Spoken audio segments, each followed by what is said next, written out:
and welcome back to another episode of Masked Monologues. I am so excited to have Paul Pape here with us today, and I've heard that he's delved into endeavors with Nickelodeon, Disney. Can you tell us a little bit about what you do, how long you've been doing it for, and why you started? Yeah, hi there. And thank you for having me. I really do appreciate it. My name is Paul Pape, and I am a designer and fabricator of custom collectibles. My wife would say that I make memories tangible. And what that basically means is people have requests for things, they don't know where to get it or have it made, and they just basically find me and I make it for them. I like to say that I'm Santa Claus for nerds because I find that's one that's a little bit easier for people to understand. Yes. And yeah, I've had the opportunity. I've been doing it for about 20 years now, and I've had the opportunity to work with companies like Disney and Universal, Tonight Show with Jimmy Fallon and other places. And it basically stems from a love of making things when I was a kid. And then I found the world of theater when I was in high school.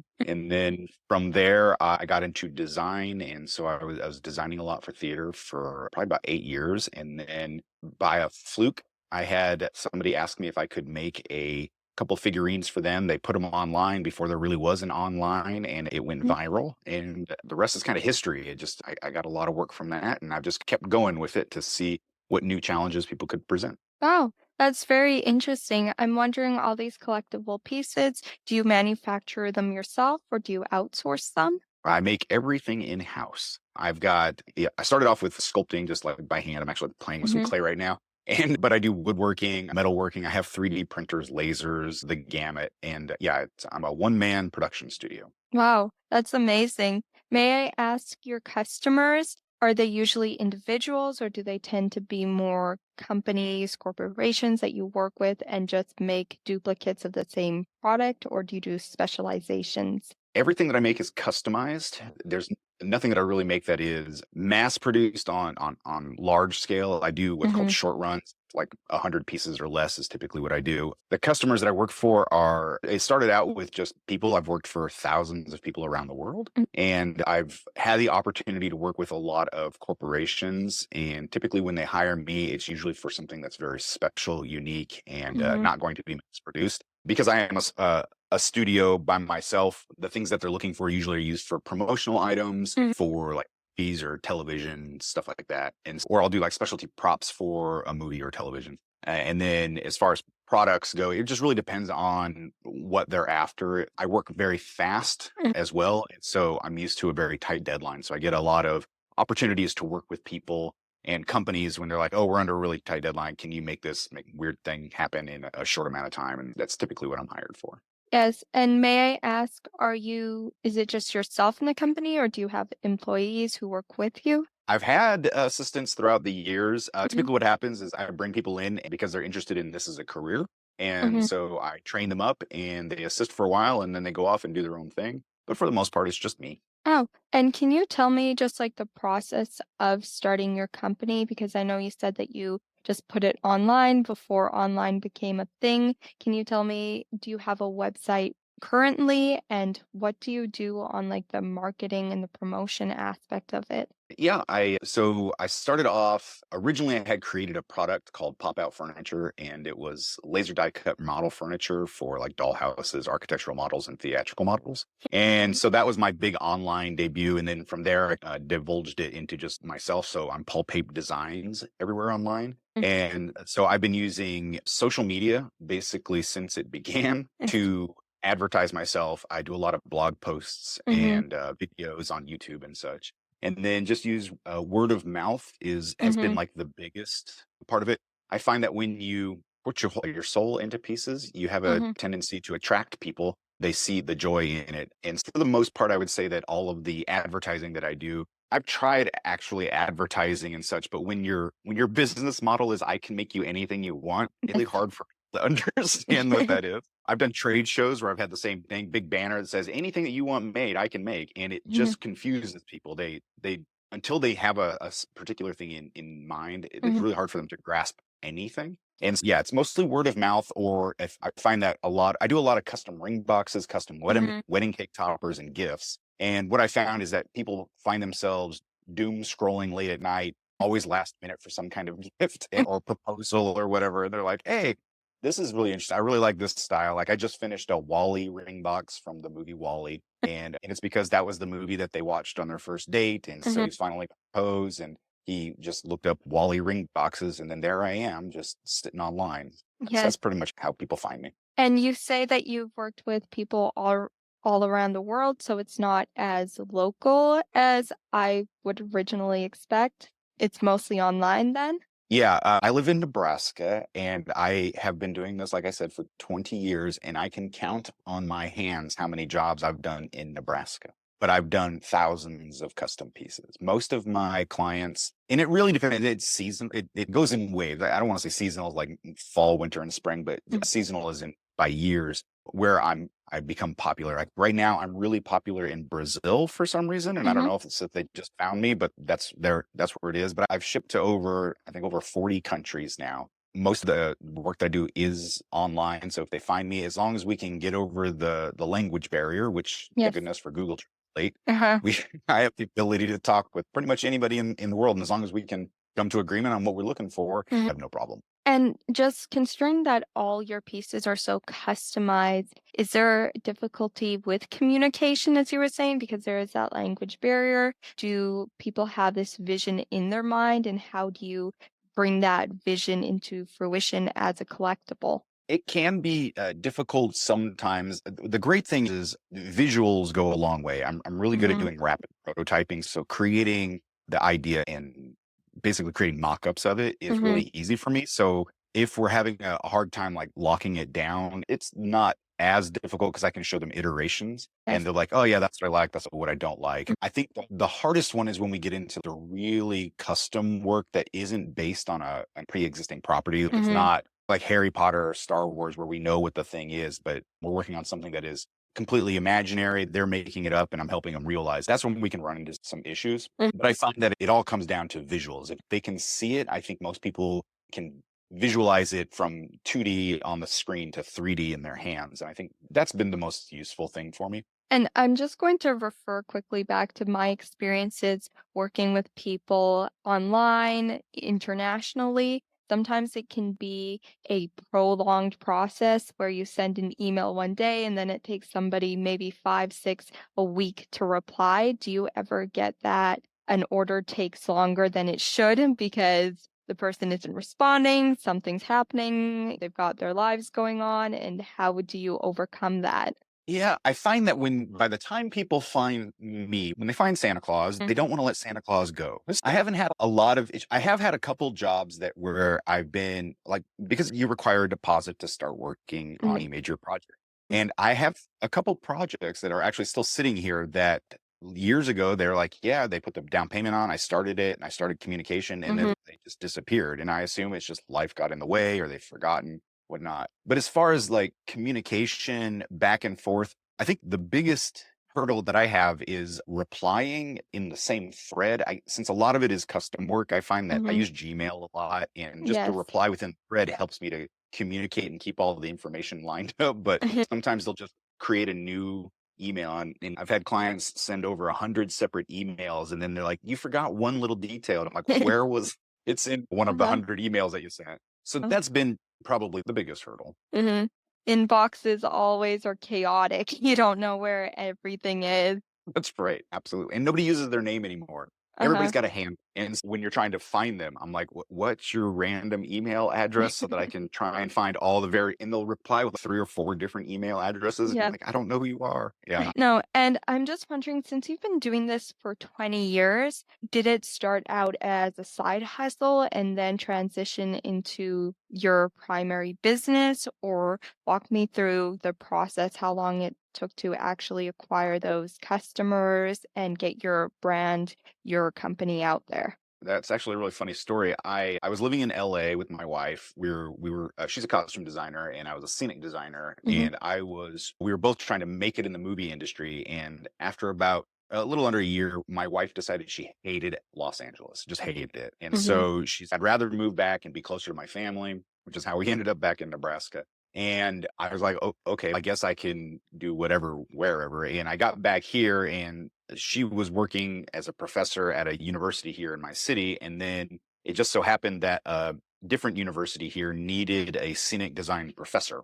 And I didn't even apply for the job. They just offered it to me because they Yeah. were desperate. And so I took it and I was there for 3 years. And I love education. That's always been a big thing for me. Mhm. Little backstory on me.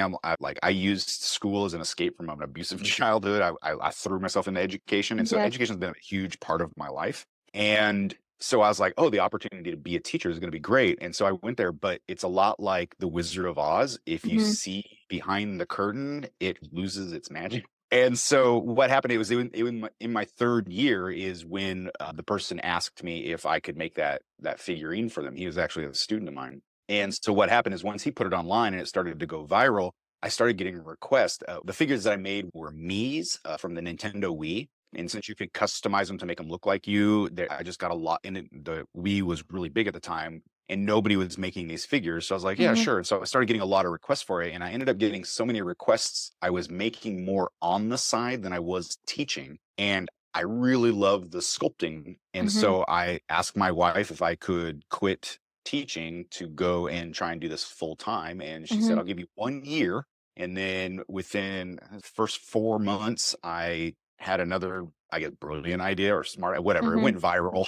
And we Yeah. made $50,000 in 3 weeks. Mhm. And she's okay. It looks, you know what you're doing. And so from there, it was really just about marketing myself. I've had lots of different business names, but the one that's stuck the most is Paul Pape Designs because it's a verb and a noun. I do Yeah. design it and Mhm. it's my business. And then it just became about putting the images of the things that I made out online to really Mhm. generate the buzz for it. Like my name, the weird cool thing about my business is I'm paid to be invisible. I'm paid to not have an artist's signature. Yes. And so companies hire me because they know I'll match their intellectual property, their IP, Mhm. or people will hire me because they want to be a part of some kind of IP like Star Wars or Harry Potter. They want that thing that looks like it came directly from whatever that is. And Yes. so for me, the advertising really came down to putting the pictures out. And I'm like, hey, I Mhm. made this sorting hat. I made this piece here. I made people frozen in carbonite so you can have Mhm. yourself frozen. And those images really started taking off. And then Pinterest became a thing. Mhm. And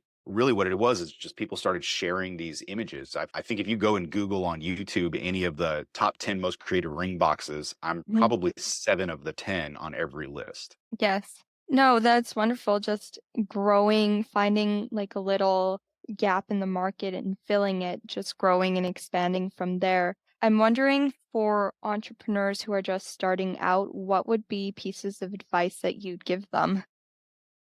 Biggest piece of advice I can give anybody who wants to go into any kind of creative field is to embrace failing. I tell people fail creatively. And the reason because we don't really learn when we do things correctly. And we don't really expand ourselves by staying in our lane. It's only when you push yourselves into places where you're uncomfortable that you actually learn and grow. And the biggest boon to my business is not doing the same thing over and over again. It's Mhm. whenever there's a in improv, there's this rule called yes. And what that means is you never answer with no because it Mhm. kills the conversation. You always say yes, and no matter how ridiculous the Mhm. request is. And that's really what I've done with the business. So anybody who's starting out, even if you've created a product and you're really trying to market this thing, this little baby that you Mhm. created, the idea is never turn down the opportunity when somebody says this might be really great for this, or and it's not what you think it should be. Don't ever turn it down because you would be really surprised like how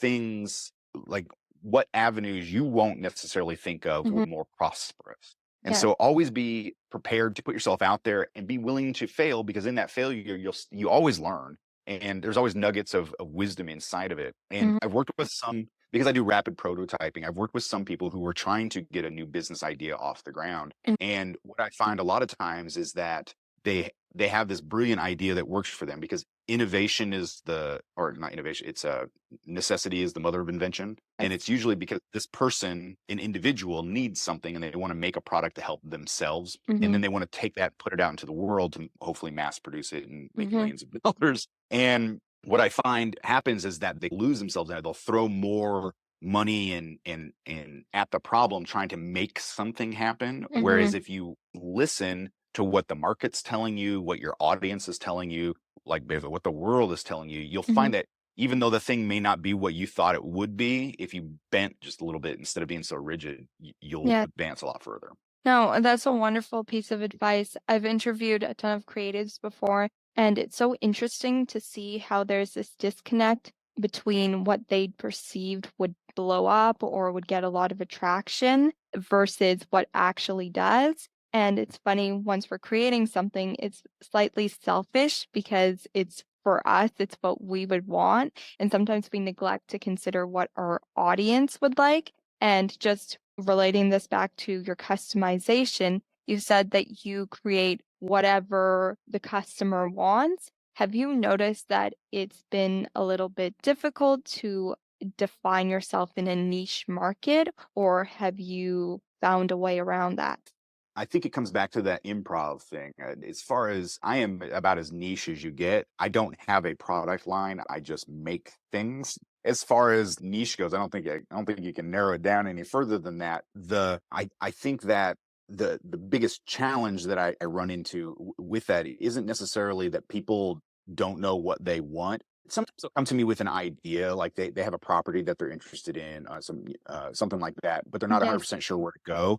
What's nice for me is I like to listen. Like, normally when you do an exploratory with a new customer, they tell you the story behind it. And this is why my wife says I make memories tangible, because typically what Mhm. happens, they start to tell me about something, either it's something that's going to happen or something that has happened. And they tell me the backstory or like their real core behind it. And then even if they had something in mind, I always ask them, are you willing to take suggestions, or can I put my 2 cents in, because I've been Mhm. doing this longer.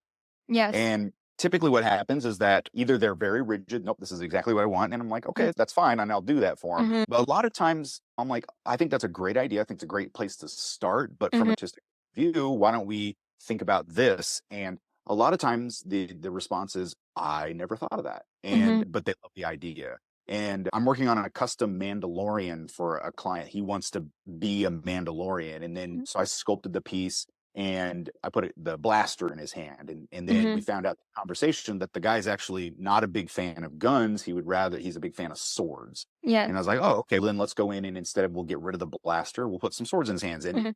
I wouldn't have thought it to ask that until I saw it and I didn't know what was capable. And so it really Mhm. just comes down to the customer and then just having dialogue. It's like listening to truly understand where they're coming from, and then always approaching them with from a custom point of view, it's always approaching them from a place of understanding and passion for what they're interested in, not just what I'm interested in. Yes. And with that, I just want to ask, what has been the most intricate piece that you've designed? It really well, it goes all over the place. I've done singing, dancing robots for the Tonight Show, Wow. but which was complicated because they also have really tight deadlines. I'm not a robot builder. I was in that instance, but that's not where my background is. So that would say that would probably be one of them. But as far as for an individual client, he one of them wanted to propose, but that he had 15 different ideas of all these things that really meant a lot to the both of them. And he Mhm. was trying to figure out how to incorporate it all. And so instead of making basically like a mess of different ideas in one piece, what I did is I created a puzzle box. Mm. So it started with a turntable. So as you spun the record on the turntable, a little compartment opened up, and inside of it was some DVDs from a movie they loved. And then you pulled that out, and it opened another compartment, and there was a hidden key. And it just had all of these intricate parts, but it was in a tiny little box. And then Mhm. eventually at the very end, it popped open, and there was a little Lego of each of them, and they were holding the ring out, and it was for a proposal. And so just trying to figure out how to incorporate a lot of different ideas into a very small container, that Mhm. ended up being really complicated, but it was a lot of fun because it's Yeah. not something I do every day. And I'm just inquiring about the robot. Did you have to work with any engineers or people who had a background in robotics to create that? I'm like I said, I love my education, so I have a dangerous amount of knowledge in a lot of things, but I Mhm. did end up bringing a friend in who does coding all the time. Yes. And so I was able to bring him in because he writes coding like I speak English. He's Mhm. very fluent in it. And while No, I I know can do some of it, those people. yeah. And so I can do it, but it's like high school French. It's like it's Mhm. not it Yeah. gets the job done, but it's not elegant. And so I brought him in to help me with the coding aspect of it. But what we had to do is especially with the Tonight Show, you can't use anything that looks like a product that exists because of copyright infringement. So they Mhm. can get sued or they have to pay the company on the thing that it looks like. And so Yes. with the robot, it had to be completely original. Mhm. So from the body shape and how it moved and all of that. And so the real challenge in that one was designing it in a way that looked aesthetically pleasing and matched what they were looking for, but then Mhm. also did everything mechanical that they wanted under a tight deadline. And so the robot looked really pretty on the outside, but on the Mhm. inside, it was a hot mess of just trying to put it all together. And so fortunately for him, yeah, bringing in that expert with the coding, it saved me hours and hours, which I really didn't even have. So that worked out well. Yeah. No, I love your entire story. Sometimes you have this front that, looks like everything is running smoothly, everything is doing just great, but on the inside, it's just a chaotic environment. You're like, "What's going on? What's this? I don't know what's happening." No, thank you so much. I would like to wrap up this episode now. So if you want to shout out to, you've done it a little bit throughout the entire episode, but your website, just social media platforms, and where people can find you if they want to order a custom piece. Yeah, you can find me anywhere. It's Paul Pape Designs. It's like paper without the R. So Paul Pape Designs. I'm everywhere on social medias under that. I also speak on how to learn how to do all of this. I have another Mm. website, which is my speaking, coaching, and consulting business, which is paulpape.it. So you can Paul Pape it. And yeah, if you have an idea and you don't know how to have it come to fruition, send me an email. Can't make it for you if you're not, if I can at least get you in the right direction. No, that's so catchy. Paul Pape. Yep. Thank you so much. And if you listeners like this episode of Mass Monologues and you'd like another episode, please share it with a friend or family member. And we hope to see you next time. Thank you very much. I appreciate it. Thank you. Baby, how do you know?